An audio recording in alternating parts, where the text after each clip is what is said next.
7 amalan yang berpahala ibadah haji. Sholat 5 waktu berjamaah di masjid. Dari Abu Umamah radhiyallahu anhu, Nabi SAW bersabda, siapa yang berjalan menuju sholat wajib berjamaah, maka ia seperti berhaji. Siapa yang berjalan menuju sholat sunnah, maka ia seperti melakukan umroh yang sunnah.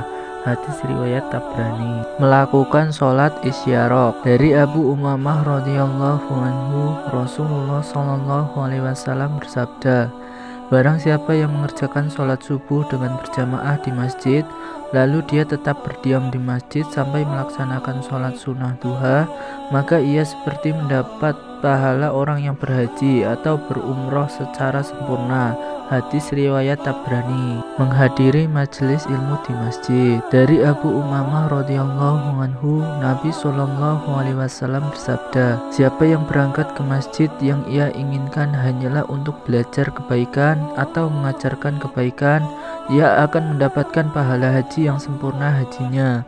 Hadis riwayat Tabrani. Membaca tasbih, tahmid, dan takbir setelah sholat. Abu Hurairah berkata, orang-orang fakir dari kalangan muhajirin kembali menghadap Rasulullah SAW. Mereka berkata, saudara-saudara kami yang punya harta atau orang kaya akhirnya mendengar apa yang kami lakukan. Lantas mereka pun melakukan semisal itu. Rasulullah SAW kemudian mengatakan, inilah karunia yang Allah berikan kepada siapa saja yang ia kehendaki. Hadis riwayat Muslim. Umroh di bulan Ramadan.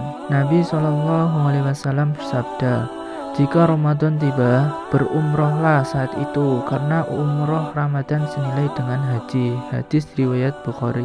Berbakti pada orang tua. Dari Anas bin Malik radhiyallahu anhu, ia berkata, ada seseorang yang mendatangi Rasulullah SAW dan ia sangat ingin pergi berjihad namun tidak mampu. Rasulullah SAW bertanya padanya, apakah salah satu dari kedua orang tuanya masih hidup? Ia menjawab, ibunya masih hidup.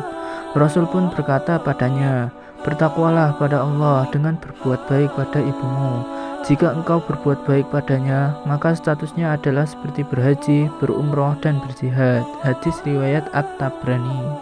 Bertekad untuk berhaji. Nabi SAW bersabda, jika salah seorang sakit atau bersafar, maka ia dicatat mendapat pahala seperti ketika ia dalam keadaan mukim atau tidak bersafar atau ketika sehat.